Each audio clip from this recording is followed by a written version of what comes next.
भंजनाय सुखं कुरु फट् स्वाहा। ओम नमो हनुमते भयभंजनाय सुखं कुरु फट् स्वाहा। ओम नमो हनुमते भयभंजनाय सुखं कुरु फट् स्वाहा। ओम नमो हनुमते भयभंजनाय सुखं कुरु फट् स्वाहा। ओम नमो हनुमते भयभंजनाय सुखं कुरु फट् स्वाहा। ओम नमो हनुमते भयभंजनाय सुखं कुरु फट् स्वाहा। ओम नमो हनुमते भयभंजनाय सुखं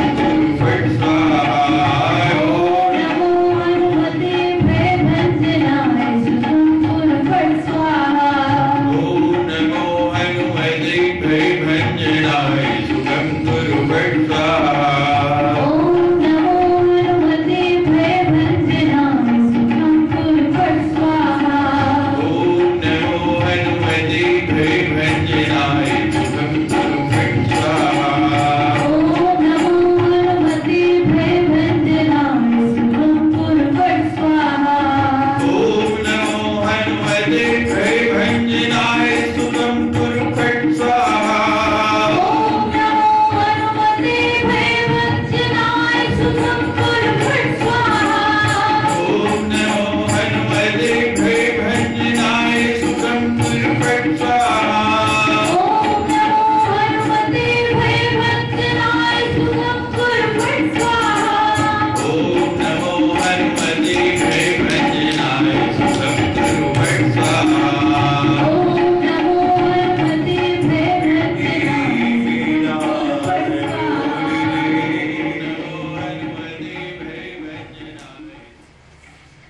कभी तो आकर सत्संग प्यारे राम नाम तू बोले।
जीवन अनमोले, मिट्टी में ना डोले।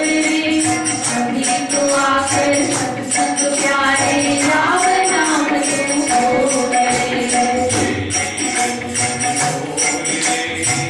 मिट्टी में ना डोले। कभी तो आकर सत्संग प्यारे राम नाम तू बोले।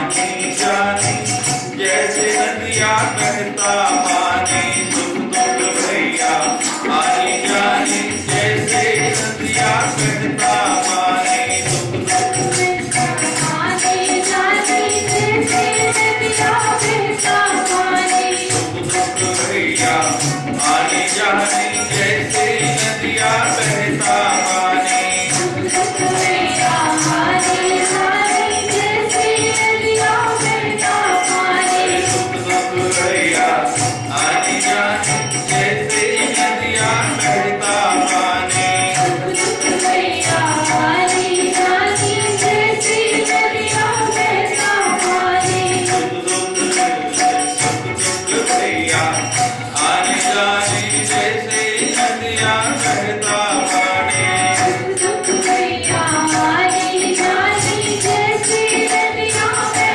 पानी कहीं धूप है कहीं छाया कहीं सूखा कहीं बरसे पानी कहीं धूप है कहीं छाया कहीं सूखा कहीं बरसा पानी कहीं धूप है कहीं छाया कहीं सूखा कहीं बरसा पानी राम चरण से गीत लगा के पापी गठरी खोले कभी तो आकर सत्संग गाए तावे नाम सो बोले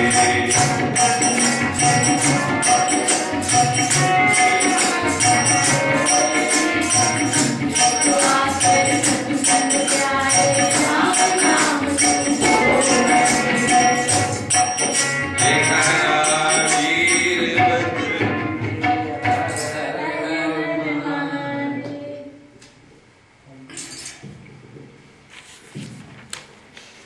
बारी बारी प्रदिलांगियों विनय करूं दस शीस परिहरि मान मोह मद भजौ कोशिलाधि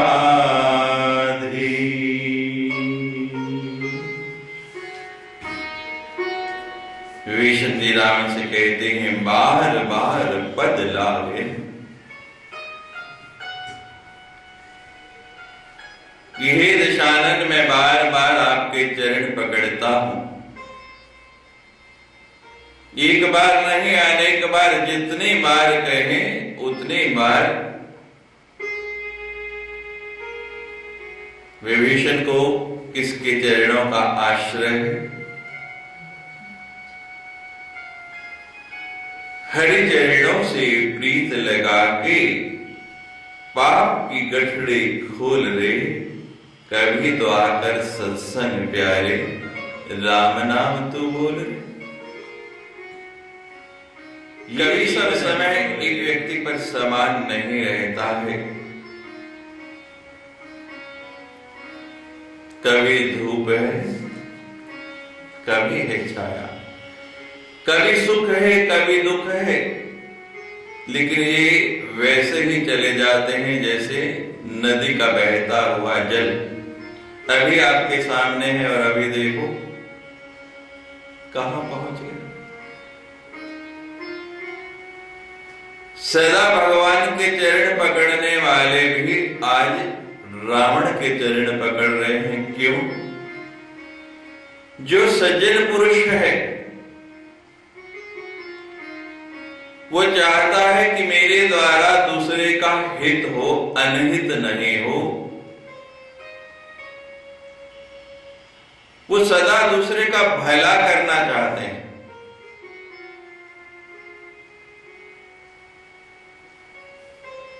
विभीषण चाहते हैं कि किसी भी प्रकार रावण को सुबुद्धि आ जाए उसके लिए उसके चरण पकड़ने को भी तैयार है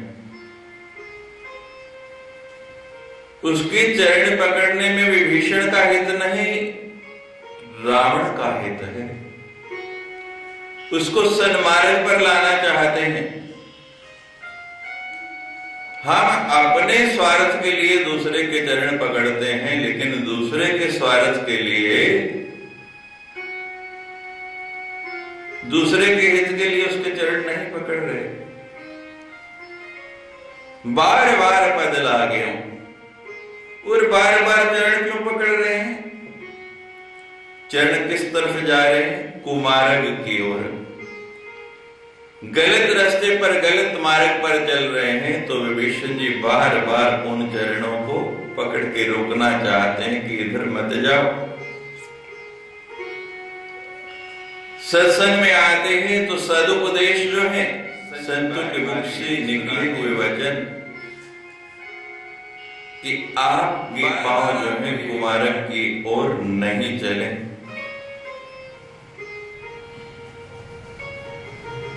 संतों को आपसे क्या लेना? आप दे भी क्या सकते हैं? आप पे है भी क्या देने के लिए? जो वस्तुएं आप देना चाहते हैं, संत तो उनको छोड़ के आए, उनको उन्होंने करना क्या?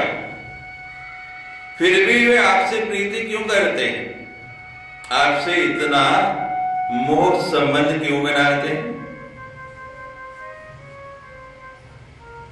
कि आप कुमार्ग की ओर ना जाएं, सन्मार्ग की ओर चलें? अरे विभीषण जी तो संत हैं, लंका में रहते हुए संत हैं, और हनुमान जी इस पर मोहर लगा के गए हैं, लंका निश्चर निकर निवासा, यहां कहां संतन कर वासा। हनुमान जी घोषणा करके गए हैं कि लंका में तो निश्चर रहते हैं, राक्षसों का निवास है ये, यहां सज्जन कैसे?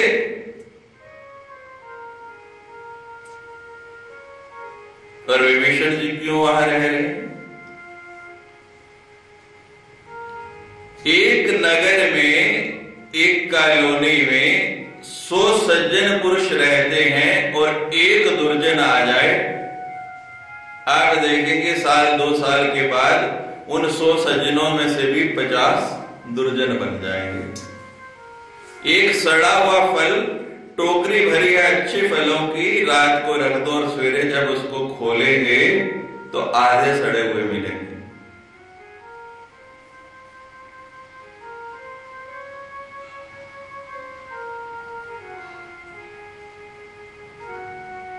और 100 दुर्जनों के बीच में एक सज्जन आ जाए, कोई उसकी बात नहीं सुने,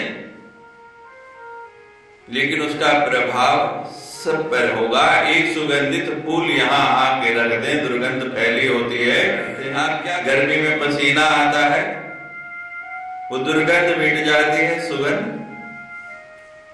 तो संत का काम है ये। विभीषण जी कहते हैं मेरा वास यहां क्यों, मैं यहां क्यों रह रहा हूं? हनुमान जी ने कहा यहां कहां सज्जन कर वासा, यहां संत कैसे रह रहे? तो बता दिया कि मैं इसी प्रयास में हूं कि जब जब मेरी आवश्यकता पड़े, जब जब भाई साहब पूछते हैं, तो कुछ ना कुछ मेरी बातों का प्रभाव हो जाए, इसलिए यहां रह रहा हूं। और अब अति हो चुकी। विभीषण इसलिए बार बार चरण पड़ रहे हैं कि अब वो समय निकट आ गया है बिल्कुल, क्योंकि सिंधु पार सेना सब आई।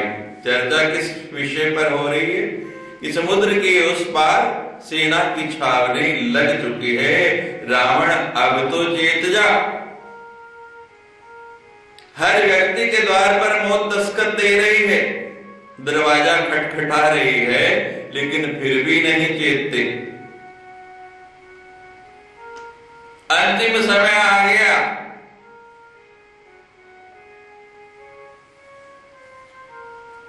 ये जीवन अनमोल रे, मिट्टी में ना डोल। आखिरी समय है, अब तो कहते हैं कि कुछ भगवान का नाम ले लो, अब तो जीत जाओ, लेकिन आखिरी समय में भी क्या करते हैं? मेरी फला बैंक में इतने हैं, फला जगह इसने है, वो अकाउंट कराने हैं, ये वसीयत करनी है, उसको ये देना, उसको वो देना, उसी में लगे, वहां भी नहीं छोड़ते।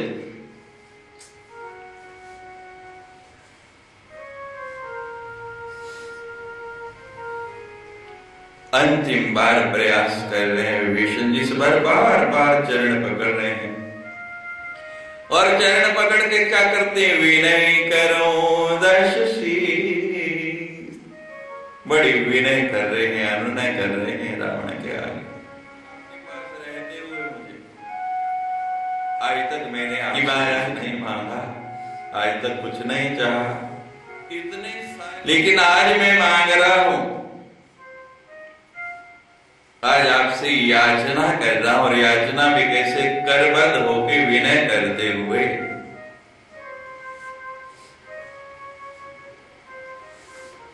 और क्या विनय कर रहे हैं? परिहरि माने मोह मद भजहु कौशलाधीश।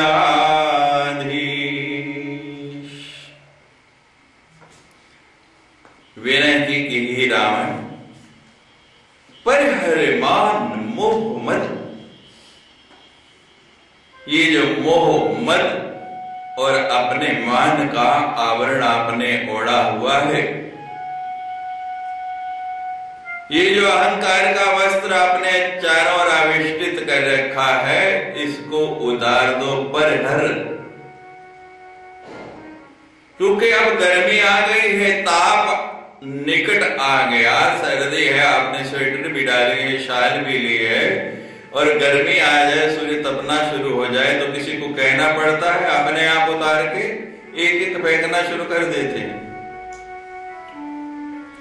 कहते हैं अब सूर्य बिल्कुल निकट आ गया है, उसकी गर्मी अब लगने वाली है, अब इसको उतार दो इस वस्त्र को, क्योंकि अगर डाल के रखेंगे तो परिणाम क्या होगा? गर्मी से झुलस जाएंगे। परिहरि मान मोह मद,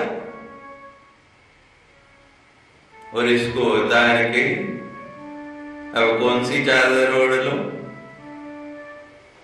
भगवान के नाम वाले भजहु कौशलाधीश। भगवान का सुमिरन करो, उनका ध्यान करो। मुनि पुलस्त निज शीश सन, कह बैठई यह बात, सरुत में प्रभु सन कही। और विभीषण जी कह रहे हैं, राम बहुत दिन पहले पुलस्त मुनि ने मुझे एक बात कह के भेजी कि तुम रावण को बता दो कि ये परिस्थिति होने वाली है, ये समय आने वाला है, इसलिए आप जो है सीता का परित्याग कर दें, सीता को भगवान को दे दें। और मैं अवसर की खोज में था कि कब मौका मिले और कब मैं आपसे ये बात कहूं। पुलस्त्य जी ने सब मुझे पहले ही बता दिया है, और जो होने वाला है वो टल नहीं सकता। अगर आप इसको टालना चाहते हैं तो एकमात्र एक ही उपाय है, और ये मैं अपने मन से नहीं कह रहा, वो पुलस्त्य ऋषि जिनका इतना सम्मान है उन्होंने मुझे कहा, और विशेष करके आपको बताने के लिए कहा है कि आप इस बात से चेत जाएं।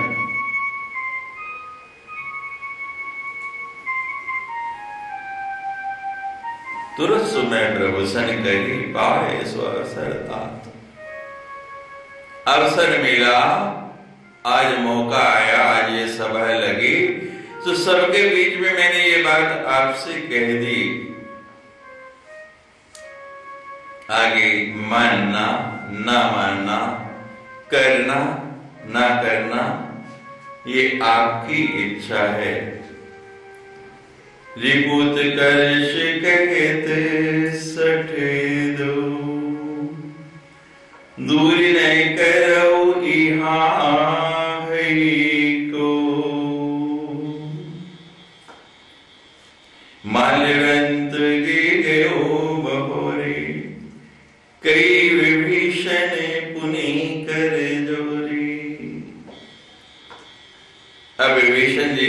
अपनी बात कही तो उस लंका की नगरी में, उस रावण के दरबार में उसका अनुमोदन कौन करे?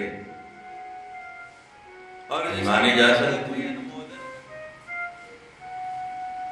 विभीषण जी ने चारों ओर देखा, सारी सभा लगी है, लेकिन उनकी बात का अनुमोदन करने वाला दूसरा कोई नजर नहीं आता। एकमात्र एक व्यक्ति उठा। जब विभीषण ने गौर से सबकी ओर देखा, कौन उठा? माल्यवंत अति सचिव सियाना। रावण का बहुत ही समझदार, बहुत ही दक्ष मंत्री है एक, और उसका नाम है माल्यवंत।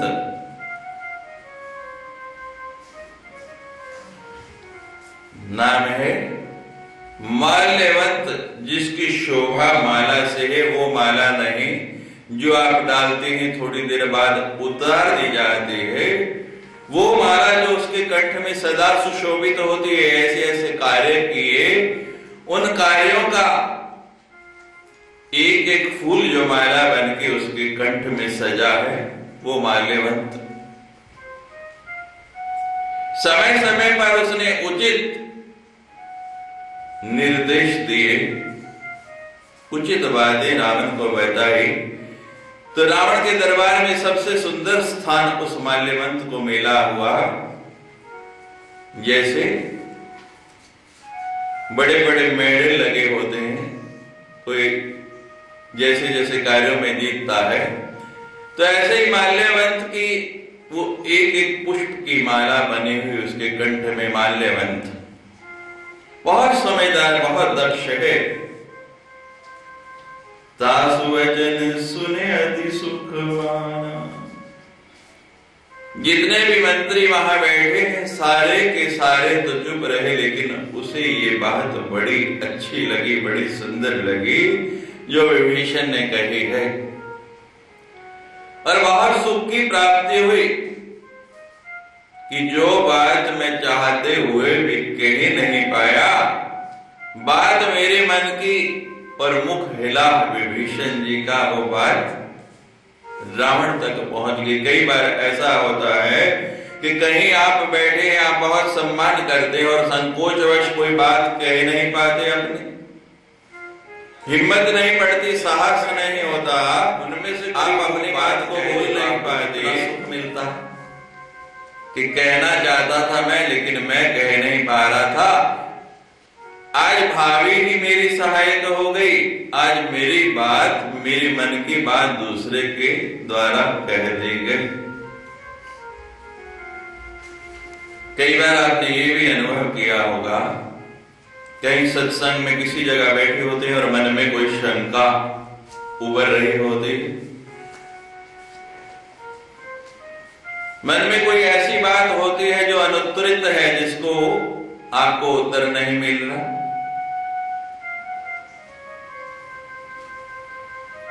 और अनायासी वक्ता के मुख से वो बात निकल जाए, कितना सुख मिलता है कि मेरी शंका अपने आप निर्मूल हो गई, मेरी बात का स्वतः ही उत्तर मिल गया, मैं स्वयं ही उसको जान गया। तो ऐसा ही सुख आज माल्यवंत को मिल रहा है। माल्यवंत अति सचिव सियाना, तासु वचन सुने अति सुख माना। तात अनुज तव नीति विभूषण, सोय धरो जो कहत विभीषण। अब साहस पाया, हिम्मत आई, क्योंकि दूसरे ने बोल दिया तो कुछ अपना भी बल बैठा। जब अपना बल बैठा तो मुखरित हो गए। जो बात अंदर ही अंदर थी, मुखर नहीं हो रही थी, वो बाहर आ गई। जब आपका अपना साहस काम नहीं करे, जब आप अपने द्वारा किसी बात को करने में समर्थ नहीं हो, तो किसी अनुकूल व्यक्ति के पास बैठ जाओ, किसी सज्जन के पास बैठ जाओ, आपका साहस बढ़ जाएगा, आपकी हिम्मत बढ़ जाएगी।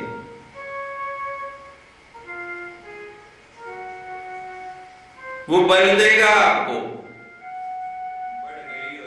माल्यवंत केवल सोचता रहा था, लेकिन हुए तो उसमें भी साहस आ गया। हे दशानन,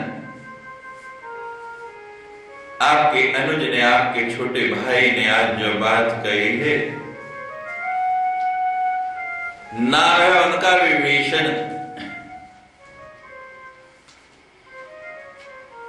लेकिन आज जो बात कही वो विभीषण के मुख से विभूषण बन गई, आभूषण बन गई। इतनी सुंदर बात। कंठ का भूषण क्या है? बड़ा सुंदर हार हो। कर्ण का भूषण क्या है? बड़े सुंदर कुंडल।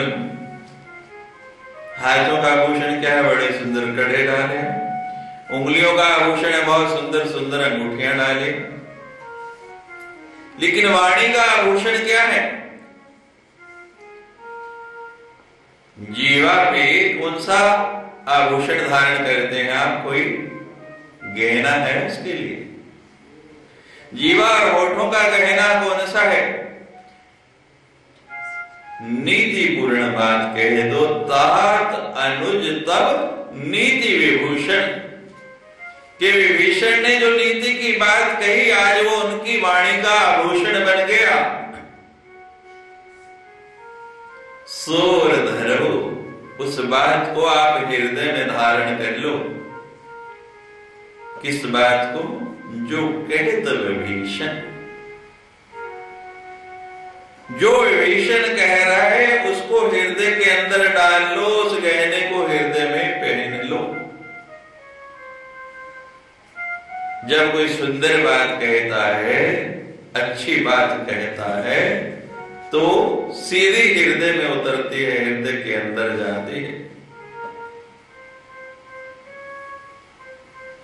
और देखो, किसी ने बड़ा सुंदर आभूषण धारण किया है, आपने लेना नहीं देना नहीं उससे, लेकिन वो कैसे हृदय में उतर जाता है, उसकी छवि कैसे अपने आप बन जाती है। आपको स्मरण हो जाएगी, उसकी याद आ जाएगी। और जहां भी कहीं पे बाली की चर्चा होगी तो आप उसकी चर्चा अपने आप ही करेंगे। करेंगे या नहीं? तो ये नीति की बात है। माल्यवंत कह रहा है, इतनी सुंदर बात रावण, इसको अपने हृदय में धारण कर लो। लेकिन रावण जो दूसरे की शिक्षा सुन ले, वो रावण क्या हुआ?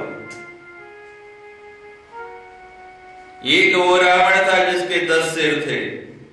आज इतने रावण हैं, कोई अच्छी शिक्षा दे तो तुम्हें बड़ा ज्ञान नहीं आगे। तो बहुत ज्ञानी हो गया, हमें शिक्षा दे रहा है। और वही बात रावण कह रहा है, रिपुत कर्ष कैद सट दो, कि तुम दोनों के दोनों मूर्ख मेरे यहां मेरे दरबार में कहां से आ गए। और उसे मूर्ख नहीं कहेंगे तो क्या कहेंगे? जो शत्रु की प्रशंसा करे। खाते मेरा हो, रहते मेरे यहां हो, तनख्वाह मेरे से लेते हो, और गुण गा रहे हो शत्रु के। रिपुत कर्ष कहत सठ दो। दोनों को ही रावण मूर्ख कहने लग पड़ा। दूर ने करो को,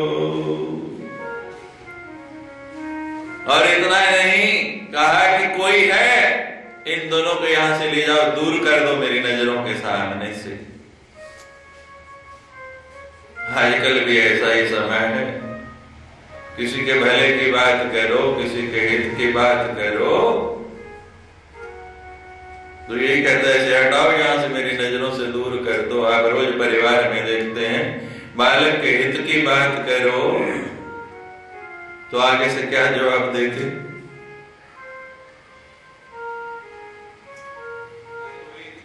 रावण घर घर में आ गया, रोज अग्नि लगती बना हुआ है।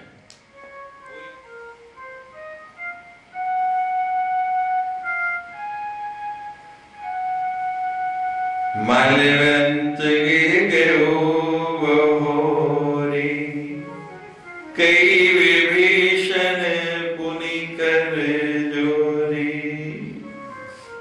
अब जब इतनी बात कही तो माल्यवंत तो सीधे उठे और अपने घर को गए। वो माला भी उतार दी जिससे माल्यवंत नाम पड़ा कि रावण अब तुझे मेरी आवश्यकता नहीं, मेरी जरूरत नहीं है, क्योंकि मैंने जब जब तेरे हित की बात की, तेरे कल्याण की बात की, तूने पूछा और मैंने उचित मार्ग बताया और तुमने अनुमोदन किया, तब तक मेरी यहां आवश्यकता थी।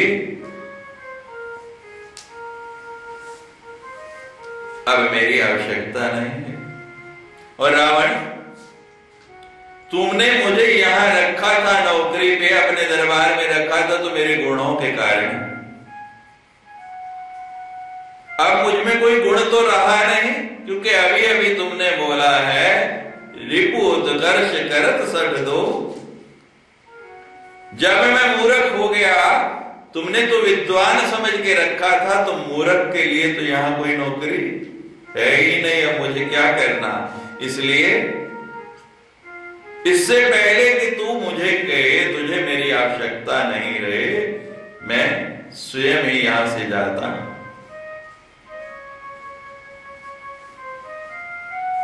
माल्यवंत स्वयं चले गए। संसारी व्यक्ति में और संत में यही अंतर है। संसार में कोई आपके हित की बात करता है और आप उसको आगे से जवाब दें तो कहेगा मुझे क्या लेना, अपमान करते हैं, तिरस्कार कहला जाएगा। लेकिन फिर भी वो कहता है कि नहीं, तुम्हारा कल्याण ही हो। माल्यवंत तो चले गए, लेकिन विभीषण तो संत हैं, वो कहते हैं नहीं, एक प्रयास और करता। पुरानी कहानी है, आपने बहुत बार सुनी होगी। एक संत नदी में स्नान कर रहे और एक बिच्छू उस नदी में तैर रहा था। वो बिच्छू बार बार चढ़े संत पर, काटे, संत पकड़े, उतार के नदी में छोड़ दे।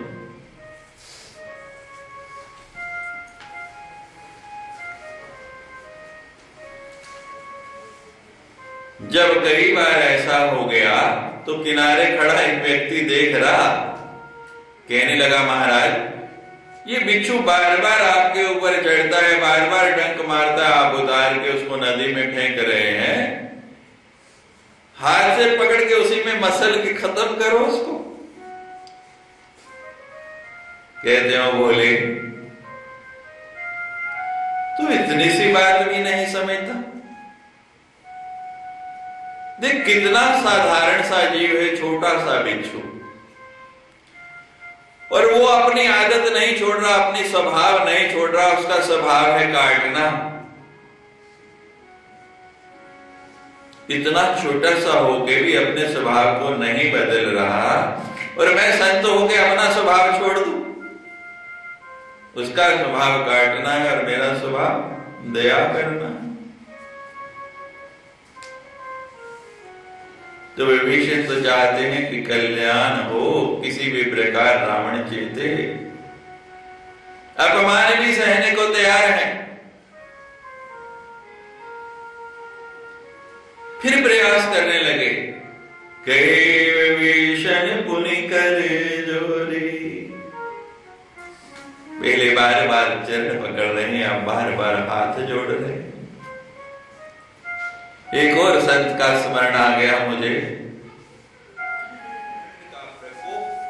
सर्दी का प्रातःकाल पोष मास 4 बजे उठ के जाना, नदी में स्नान करके आना, जाते हुए भी भगवान का नाम लेते हुए जाना।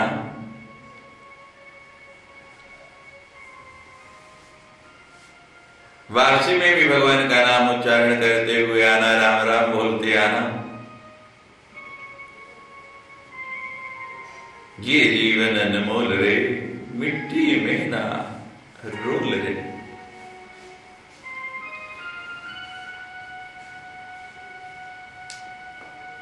कभी तो आकर सत्संग बिहारे, राम नाम तो। लेकिन बहुत लोगों को तो राम नाम से एलर्जी है, इससे संक्रमण हो जाता है। तो 4 बजे बेचारे वापसी में भी जब बोलते आते थे तो उनका एक पड़ोसी था, उसकी नींद में खलल पड़ता। तो उस दिन उसको क्या सूझी महाराज, गंदगी का टोकरा भरा और जैसे स्नान करके संत वापस आ रहे ऊपर से डाल दिया। संत ने और जो से राम राम राम राम राम राम किया कि ये क्या हो गया, और वहीं से वापस लौट पड़े गंगा जी की ओर। जाके दोबारा स्नान किया, दूसरी बार आए और चिढ़ गया। अब सर्दी भी लग रही थी, बाबा जी और जोर से राम राम राम राम राम राम बोलते आ रहे। उसने फिर गंदगी का टोकरा भरा, फिर ऊपर डाल दिया। 1 बार 2 बार 3 बार 10 बार ऐसा हो गया। बाबा जी कुछ नहीं बोलते, हंस के चल जाते हैं, राम राम राम का करते जा रहे हैं। अब सामने देख रहे थे हमारे सरदार जी जैसे एक व्यक्ति, कहते हैं बाबा जी दसो तो उन्हें जरा ठीक कर दे। कहते वो बार बार गंदगी आपके ऊपर डालता जा रहा, आप कुछ बोलते नहीं। कितना चंगा आदमी है, कितना हित कर रहा है मेरा। रोज मैं 1 बार स्नान करता था, 1 बार गंगा नहाता था, आज उसने मुझे 10 बार गंगा स्नान करा दिया। ये संत का लक्षण है, ये संत का गुण है।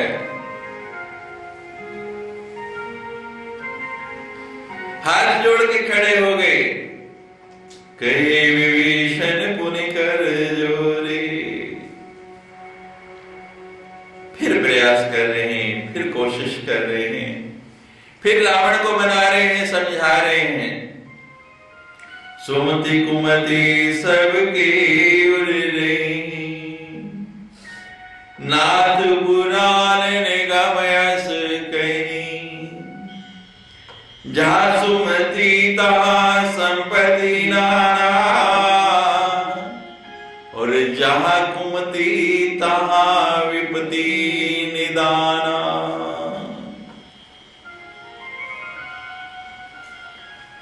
सुमति कुमति सबके उर रहे। कहते रावण भाई साहब तुम्हारा दोष नहीं है, ये सृष्टि जो है ना,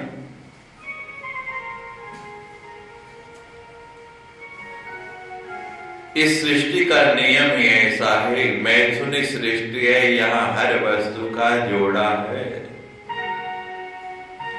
संसार का कोई व्यक्ति ऐसा नहीं है कि जिसमें केवल सुमति ही सुमति हो, और कोई ऐसा नहीं जिसमें कुमति ही कुमति हो। अच्छे से अच्छे व्यक्ति में भी कोई ना कोई बुराई होती है, और बुरे से बुरे व्यक्ति में भी कोई ना कोई अच्छाई होती है। मैं उदाहरण दिया करता हूं कि खराब से खराब घड़ी खराब हो गई, घड़ी वाले पे ले गए, बड़ी प्यारी बाप दादा के जमाने की घड़ी है, आजकल की भाषा में जिसको एंटीक कहा जाता है। एंटीक वस्तुओं की बहुत कीमत होती है, उसको कहीं बाहर फेंकने को भी दिल नहीं करता, अंदर एक कमरे में अलग से रख दी, वो नहीं सकती क्योंकि ठीक समय बताने के लायक नहीं रही। लेकिन दिन में 2 बार तो वो भी ठीक समय बताती है। मान लो 8 बजे हैं और 8 बजे पर वो खड़ी है, तो सुबह के 8 बजे और शाम के 8 बजे तो वो भी सही समय बताती है। कितना भी बुरा हो उसमें कोई ना कोई अच्छाई जरूर होगी, और कितना भी अच्छा हो कोई ना कोई बुराई भी जरूर होगी। चंद्रमा इतना सुंदर है, लोग उपमा देते हैं, चांद से उपमा देते हैं, लेकिन उसमें भी दाग है। तो बड़े ही नीति से विभीषण जी समझा रहे हैं, सुमति कुमति सबकी उर रही। और ये बात कहते मैं नहीं कह रहा, नाथ पुराण निगम अस कहीं, कि सारे नाना प्रकार के वेद शास्त्र पुराण ये बात कहते हैं, सब में ये लिखा है। कोई बात नहीं, अभी तक आपकी मति विपरीत थी, कुमति से भरी थी, लेकिन अब तो चेत जाओ, अब तो जान जाओ, अब तो जाग जाओ। और बड़ी ही सुंदर नीति की बात कह रहे हैं, जहाँ सुमति तहाँ संप्रति नाना। जहाँ सुमति है, जहाँ आपस में प्रेम है, जहाँ मिलवर्तन है, वहीं पर संपत्ति है, वहीं पर लाभ है।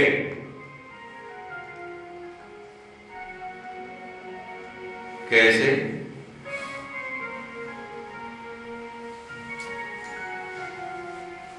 ये शरीर है ना आपका,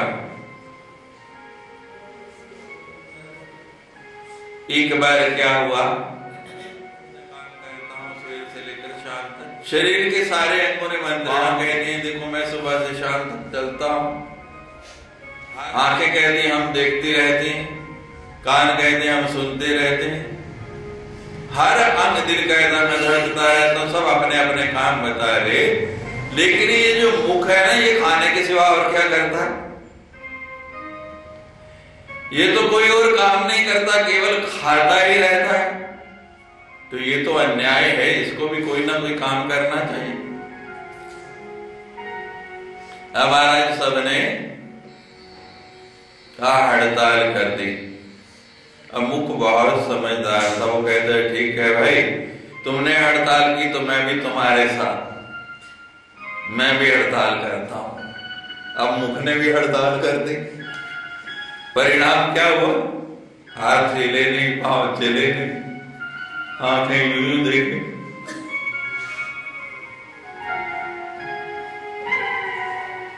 क्या परिस्थिति हो गई एक दिन में? सब कहते हैं भाई क्या बात, लोग तो अभी आपने देखा अन्ना हजारे ने 14 दिन उपवास रखा, कितने कितने दिन उपवास करते हैं, ये एक दिन में ही ऐसी स्थिति हो गई।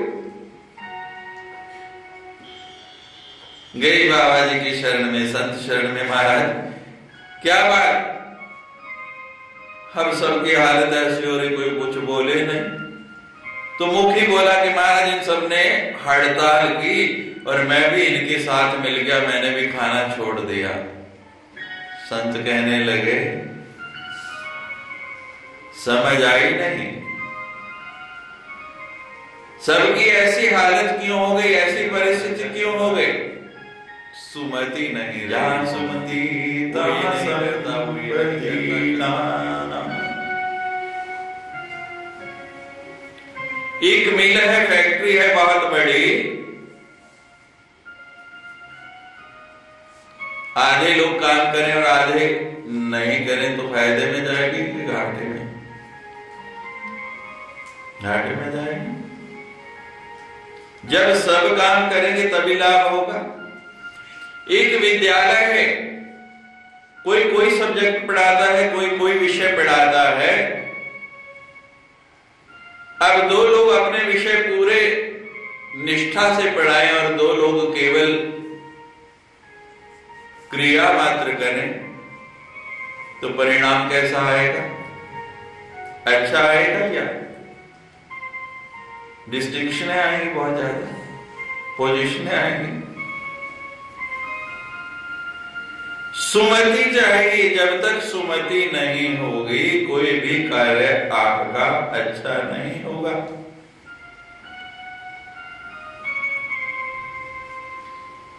सुमति, अच्छी मति, अच्छी मति आना बड़ा कठिन है।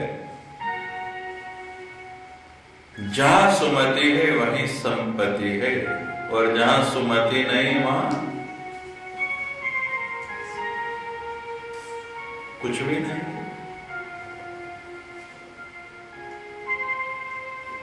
जहां सुमति तहां संपत्ति नाना। जयकारा